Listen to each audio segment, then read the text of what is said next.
Hi guys, and welcome back to our channel. Today we're exploring our home state of Texas, but more specifically, we are in the city of Dallas. We'll be showing you around town and some wildly interesting facts you may not have known about the Big D. Come along and find out if everything in Texas is really bigger.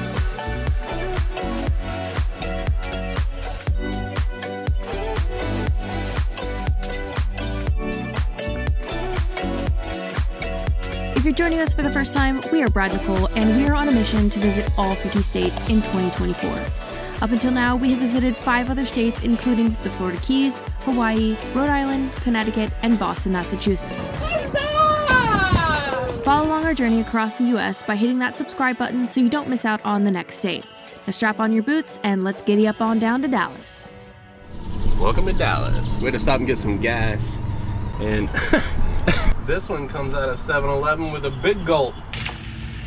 Hey guys! Oh, big gulps, huh? All right. Well, see you later. Did you know that 7-Eleven was started here in Dallas? What? Yeah.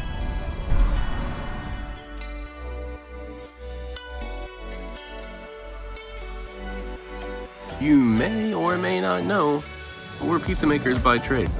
We have restaurants in Houston, and we're affiliated with Ooni. And that's the whole reason we've come to this Ace show, is to cook for Ooni. But let's be honest, it's not all work. It's a lot of fun. Now it's done. It's done. We're out of pizza. It's over. It's time to go. At least until Vegas. One really fun, unique thing that was created here in Dallas was the frozen margarita. And just so happens that Brad and I love margaritas. So let's go grab some.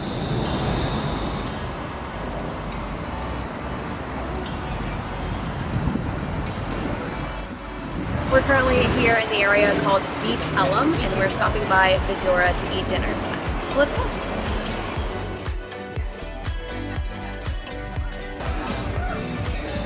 If I wasn't gonna get frozen margaritas, I would get that.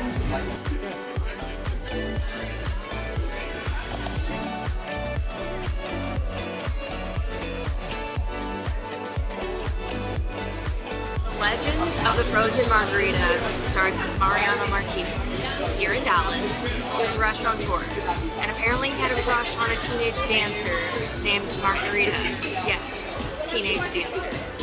Don't know how old she was. Long story short, he wanted to impress her, so he utilized a repurposed soft serve machine with ice and lime and poured the very first glass of frozen margarita and named it after him.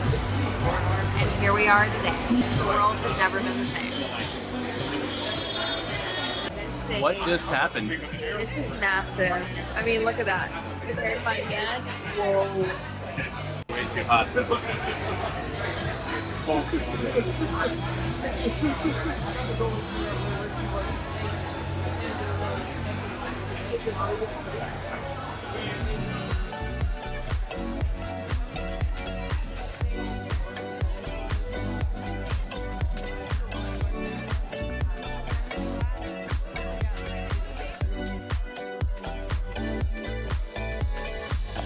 Another item on the menu that both Brad and I adore. I love tres leches cake, Brad loves red velvet cake. And we have the perfect match of a red velvet tres leches.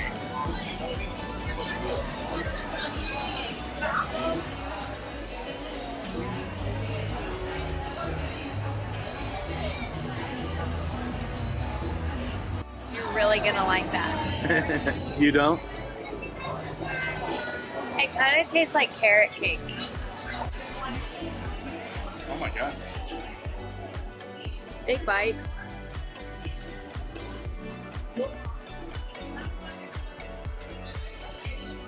Me too.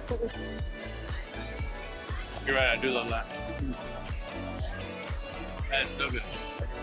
It tastes like carrot cake, right? No, Really? it's the cream cheese that's throwing you off. I like that a lot. Excuse me. It's no surprise that frozen margaritas are on almost every single menu at every Mexican restaurant here in Texas. But the real question is, do people from Dallas really know that the frozen margarita started here? If you knew that, let us know in the comments below.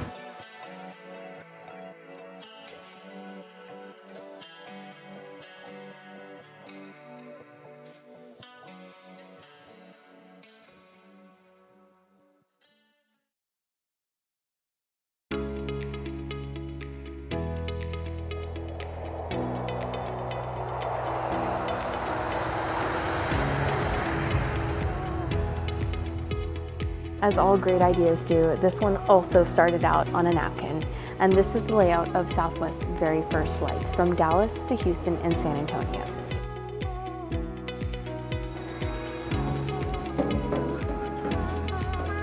So one very special thing here in Dallas is that one of our favorite airlines, Southwest Airlines, was started right here in the heart of Dallas at Love Field.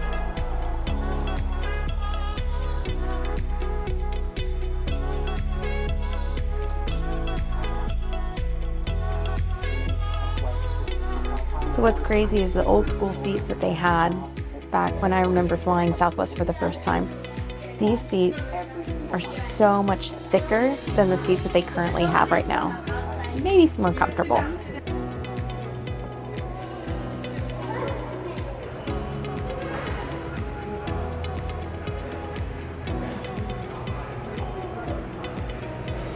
It's just so interesting that we all think of the Wright brothers as the first successful flight, and that's actually true.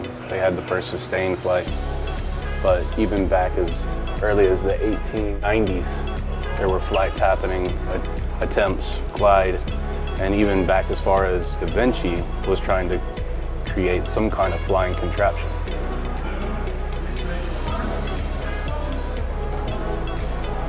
The basket was donated by a pilot, and it was actually flown 191 flight hours between 1980 and 1994. And the pilot was based out of Dallas, but it says the source of the aircraft was Plano.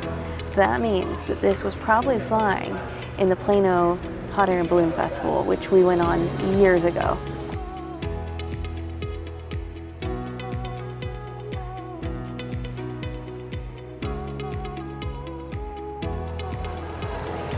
So this is called a flying pancake, and it was built for World War II.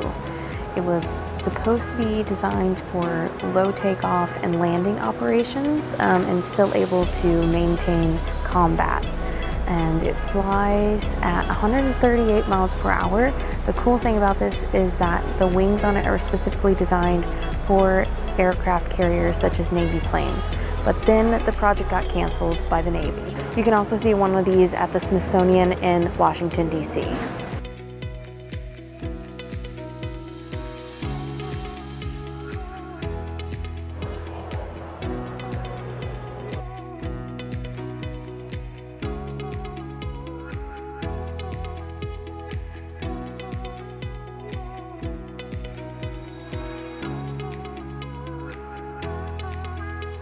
This flight museum here in Dallas is definitely worth coming and checking out. It's got all the early flights from the Wright brothers all the way up to space travel. This is a piece of the moon rock brought back from Apollo 15 back in the 70s.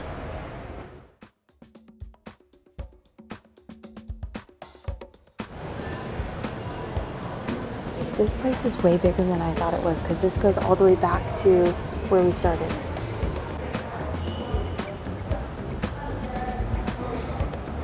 It's not just utility, it's also fashion and luxury. Brant International Airways.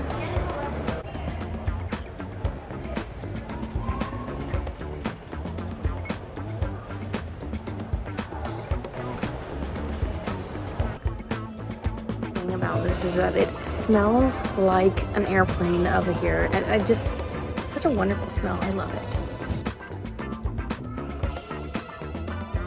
If you also know and love the smell of airplane, please let me know in the comments below.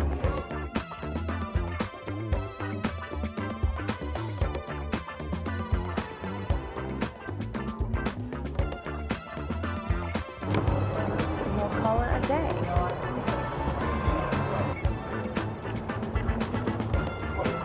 I'm so hungry. Pizza.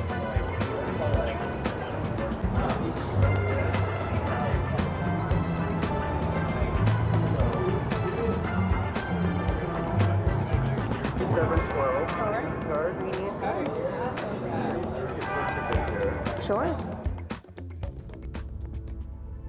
The first stop is on your left, JFK Memorial. Arrived.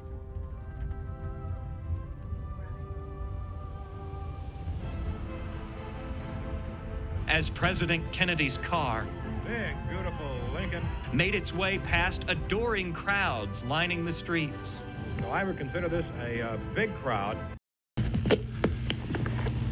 Good afternoon, ladies and gentlemen. You'll excuse the fact that I'm out of breath, but about 10 or 15 minutes ago, a tragic thing, from all indications at this point, has happened in the city of Dallas. Let me quote to you this. President Kennedy and Governor John Connally have been cut down by assassins' bullets in downtown Dallas.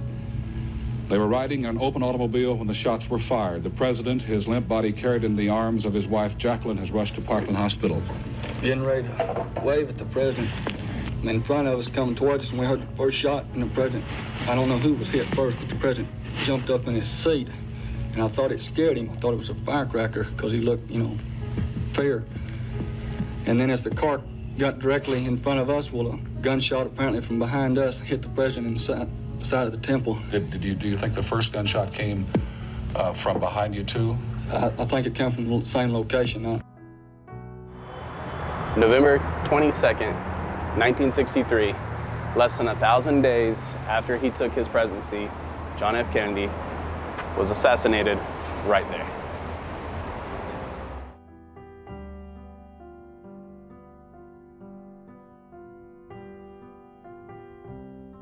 Behind me here is the 6th floor museum. This is actually where JFK was assassinated from.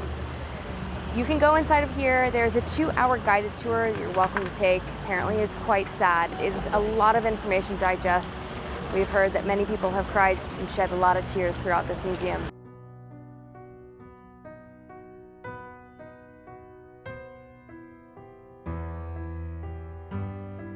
After the shooting of Kennedy, the vehicle was ordered back to Washington, where it was cleaned and thoroughly investigated. It was put back into service for a short time before being retired at the Henry Ford, where it still sits today for all to see.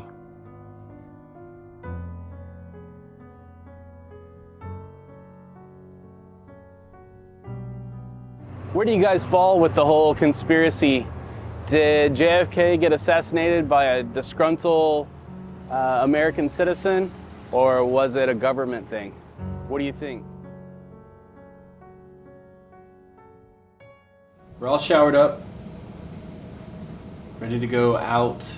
We've got a recommendation from Instagram on where to go for dinner tonight. If I'm being completely honest, I would lay my happy butt in that bed with that dog right there and go to sleep. Nicole, being the wild child that she is, she's always ready to go. So.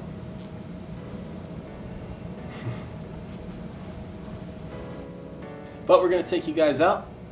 I'm gonna perk my butt up, and Daisy, you going with us? Take that as a yes. Let's get out of here. So we stopped at a place called Mexican Sugar that one of our followers, Sal, gave us a recommendation for. And just walking into this place is absolutely stunning. But we've decided to order, you know what we did not get is more frozen margaritas.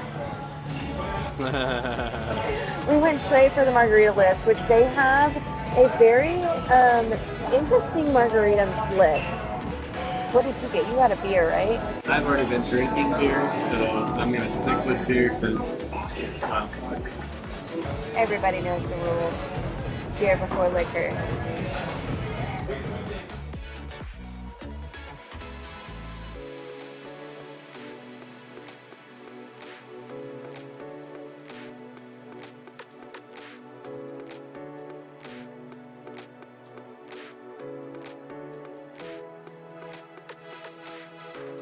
This just looks like a pile of delicious chicken and something else and some kind of broth. But I'm very happy with it. It's got watercress on top, a little bit of mushroom. Excited. It has bones. It does have bones. Ew. Brad does not like bones in his chicken or literally in anything.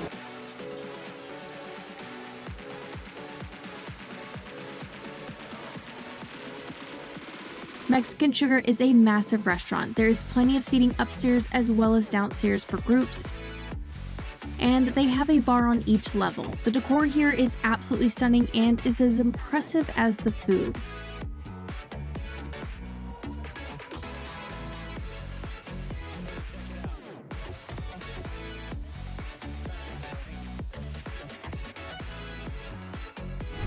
Well guys, that is it for Dallas and the state of Texas.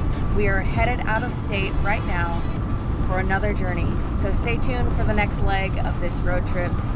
And if you like this video, don't forget to give us a thumbs up. If you haven't done so already, subscribe. And if this video pertains to anyone you know, don't forget to share it with a friend.